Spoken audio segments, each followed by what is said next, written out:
আসসালামু আলাইকুম সুপ্রিয় শিক্ষার্থী। তো আমরা ফিউচার টেন্স শিখতেছিলাম। তো এরকম অ্যাফার্মেটিভ, ইন্টারগেটিভ, নেগেটিভ ইন্টারগেটিভ এগুলা পর্যায়ক্রমে আলোচনা হয়েছে। আজকে আমরা পড়বো, যেহেতু আমরা বলছিলাম 4 ভাবে হয়, তো আজকে আমরা ফিউচার ইনডিফিনিটেন্সের নেগেটিভ ইন্টারগেটিভ পড়বো। অর্থাৎ এমন একটা, এই ফিউচার ইনডিফিনিটের এমন একটা গঠন, এটা একই সাথে বাক্য নেগেটিভ মানে নাও করবে আবার প্রশ্নও করবে, এই জন্য নাম দিচ্ছে নেগেটিভ ইন্টারগেটিভ। কারণ এটা একই সাথে কি করে, না করে আবার প্রশ্নও করে। ইন্টারগেটিভ নেগেটিভ নাও করে আবার প্রশ্নও করে, এই জন্য এর নাম দিয়েছে কি নেগেটিভ ইন্টারগেটিভ। অর্থাৎ নাবোধক প্রশ্নবোধক বাক্য আমরা ফিউচার ইন্ডিপেন্ডেন্সে পড়ব। তো গঠন কি, গঠন আমরা দিয়েছি উইল, তারপরে কি সাবজেক্ট, তারপরে নট, তারপরে V1, ঠিক আছে, অবজেক্ট বাকি অংশ। তাই আমরা এগুলো পড়ছি, একটা বাক্যে অবজেক্ট থাকতেও পারে, নাও থাকতে পারে। সাবজেক্ট আর ফাইনাইট ভার্ব থাকলে কি হয়ে যায়, বাক্য হয়ে যায়।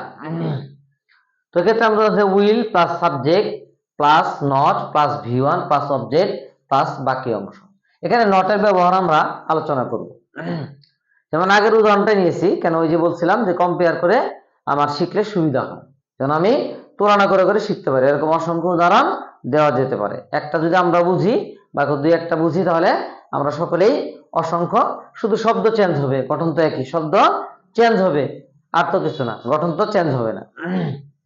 তো আমি কি সেখানে যাব না, এখানে বাংলা বলছে আগে, আমি কি সেখানে যাব না, তাহলে কি করছি, will I not go there, will I not go দেয়ার।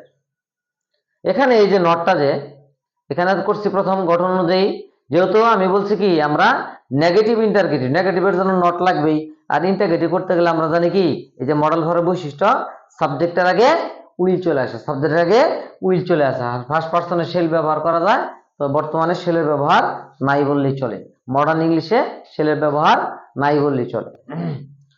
তাহলে এটা করছি উইল আই নট গো দেয়ার, আমি কি সেখানে যাব না। প্রথম উইল দিয়েছি, তারপরে সাবজেক্ট, তারপরে নট, তারপরে V1। এই যে উইলের পরে V1 বসে নেগেটিভ করতে যে নট, এগুলাই একটু একই, একটা বুঝলে বাদ বাকিটুকু কিন্তু একই, না একটু খালি বেসিক জিনিসটা ঠিক রাখতে হয়। তারপরে দেয়ার, সেখানে ইংরেজি দেয়ার দিয়েছি বাস। এরপরে এটাকে আমরা, এই যে নটের যে ব্যবহারটা, এত কিছু না, অনেকে বলে নাউনের পূর্বে সেই এত কিছু মনে, এত ভেজালের ভিতরে যাওয়া দরকার নাই।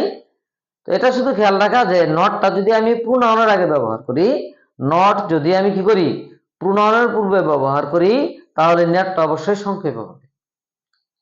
নট যদি আমি আবার বলি নট, এই যে নট, এই নটটাকে যদি প্রোনাউন, আই কি প্রোনাউন, এখানে দিচ্ছে ওন্ট, উইল নটের সংক্ষেপ আমরা পড়ছি কি ওন্ট, উইল নটের সংক্ষেপ ওন্ট, ওন্ট আই গো দেয়ার, আমি সেখানে যাব না। এখানে এই যে নটটা আমি আগেও নিয়ে আসতে পারি, এখানে নটটা আগেও নিয়ে আসতে পারি, কিন্তু ইন্টারগেটিভের জন্য সাহায্যকারী ভার্ব সবসময় কি আসবে, যেহেতু মডেল ভার্ব নিয়ে আলোচনা করতেছি, এটাই বলি যে সাবজেক্টের আগে, এটা তো পরে যাওয়ার কোনো সুযোগ নাই, ইন্টারগেটিভে সুযোগ নাই। তাহলে এক্ষেত্রে কি, যে আমি যদি নটটা ব্যবহার করি, তাহলে নটটা অবশ্যই প্রোনাউনের আগে যদি আমি নটটা ব্যবহার করি, তাহলে অবশ্যই সেটা কি করতে হবে, সংক্ষেপে দিতে হবে। তাহলে উন্ট আই গো দেয়ার, এটাকে দুই ভাবেই করা যায়। কিন্তু এটা যদি বলে উইল নট, এই যে নটটা যদি প্রোনাউনের আগে উইল নট করতাম, তাহলে এভাবে করতাম, যদি উইল নট আই, তাহলে এটা ভুল হতো বাক্যটা, উইল নট আই এভাবে যদি করতাম, তাহলে বাক্যটা কি হতো, বাক্যটা ভুল হতো, উইল নট আই, ঠিক আছে, বাক্যটা ভুল হতো। কেননা আমাকে এই যে নটটা যদি প্রোনাউনের আগে বসাই, তাহলে অবশ্যই সেটাকে সংক্ষেপে লিখতে হবে, সংক্ষেপে লিখতে হবে, ওন্ট আই গো দেয়ার। এখানে পুরোটি নট যদি পুরোটা লিখি, তাহলে এটা ভুল হবে, ঠিক আছে। আবার আর একটা উদাহরণ দিয়েছি, জান্নাত কি তাকে সাহায্য করবে না, জান্নাত কি তাকে সাহায্য করবে না, ফিউচার ইন্ডিপেন্ডেন্সের নেগেটিভ ইন্টারগেটিভ, নাও করবে আবার কি করবে, প্রশ্নও করবে। সেক্ষেত্রে উইল জান্নাত নট হেল্প হিম, এ স্বাভাবিকভাবে আগে উইল দিছি, তারপরে সাবজেক্ট, এটা কি নাউন, এটা কি জান্নাত একটা নাম, ইজ এ নেম, এটা একটা নাম।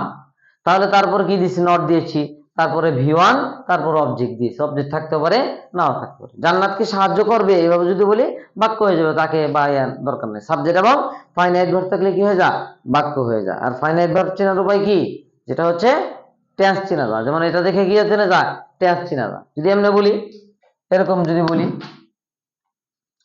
আই দিলাম, তারপরে টু গো দিলাম, এরকম, তো এটা দেখে কোনো টেন্স চেনা যায়, এটা বাক্য হয় নাই, এটা দেখে কোনো টেন্স চেনা যায় না, এটা কোনো টেন্স। টু গো, টু এর পরে V1 ইনফিনিটিভ, এটা সাধারণত বাক্যের শেষের দিকে বসে ইনফিনিটিভ ব্যবহার আমরা করব।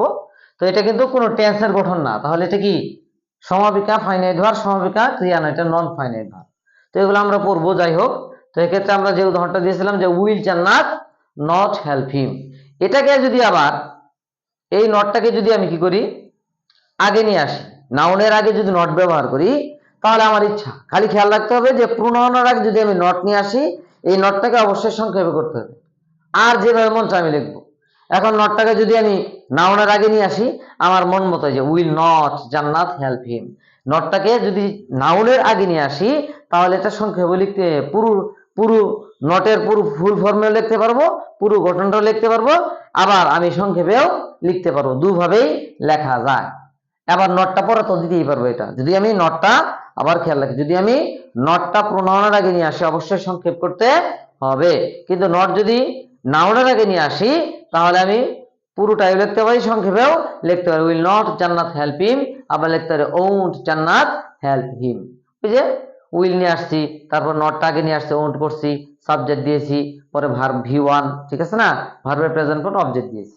তো এটা আমাকে খেয়াল রাখতে হবে। আমরা বললাম ফিউচার ইনডিফিনিটের নেগেটিভ ইন্টারগেটিভ, আর নটের ব্যবহারটা বলছি, এটা খেয়াল রাখবো।